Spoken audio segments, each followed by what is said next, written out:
የመጽሐፍ ቅዱስ ዕውቀቶን የሚፈትሹበት ከብሉይ ኪዳንና ከአዲስ ኪዳን የተወጣጡ የመጽሐፍ ቅዱስ ጥያቄና መልስ። ጥያቄ ቁጥር 1 በአብዛኛው የአዲስ ኪዳን መጽሐፍ የተጻፈው በምን ቋንቋ ነው? ሀ በግሪክ፣ ለ በዕብራይስጥ፣ ሐመሮሃ በአርማይክ፣ መ በግዕዝ። መልስ ሀ በግሪክ። ጥያቄ ቁጥር 2 በአዲስ ኪዳን መጽሐፍ ውስጥ የመጀመሪያው ወንጌል ምንድን ነው? ሀ ማቴዎስ፣ ለ ሉቃስ፣ ሐመሮሃ ዮሐንስ፣ መ ማርቆስ። መልስ ሀ ማቴዎስ። ጥያቄ ቁጥር 3 የአብርሃም የመጀመሪያ ልጅ ማን ነው? ሀ ይስሐቅ፣ ለ እስማኤል፣ ሐመሮሃ ኤልኤዘር፣ መ ናኦድ። መልስ ለ እስማኤል። ጥያቄ ቁጥር 4 ወደ ከነዓን ምድር ከተላኩት ሰላዮች ከተማው ውስጥ ባዩት ነገር ያልደነገጡት ማንና ማን ናቸው? ሀ ኢያሱና ካሌብ፣ ለ ሙሴና አሮን፣ ሐመሮሃ ማርያምና አሮን፣ መ ሙሴና ካሌብ። መልስ ሀ ኢያሱና ካሌብ። ጥያቄ ቁጥር 5 ኢየሱስ ከሞት ከተነሳ በኋላ ስንት ሰዎች አዩት?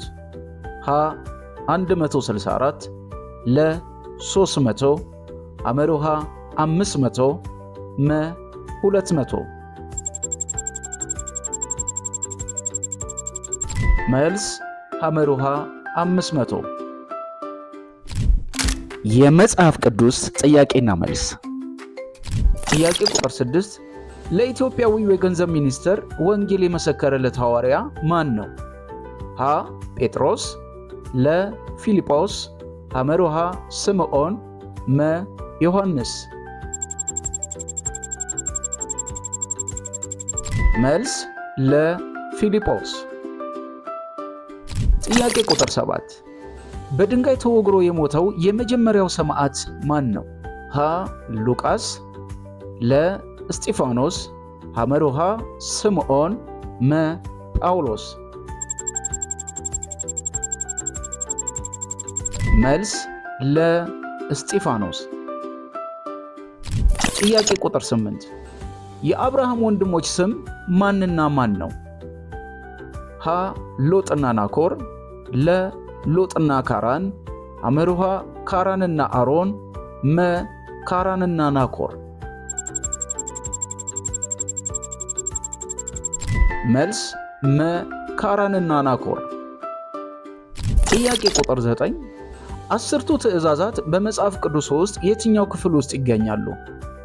ሀ ዘጸአት ምዕራፍ 20 እና ዘዳግም ምዕራፍ 5፣ ለ ዘሁልቁ ምዕራፍ 15 እና ዘጸአት ምዕራፍ 20፣ ሐመሮሃ ዘፍጥረት ምዕራፍ 45 እና ዘጸአት ምዕራፍ 5፣ መ ዘጸአት ምዕራፍ 20 እና ዘዳግም ምዕራፍ 1።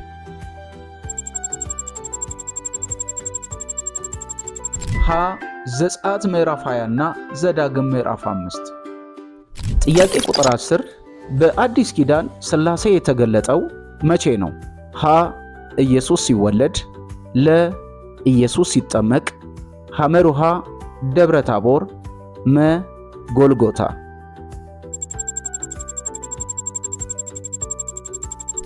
መልስ ለ ኢየሱስ ሲጠመቅ።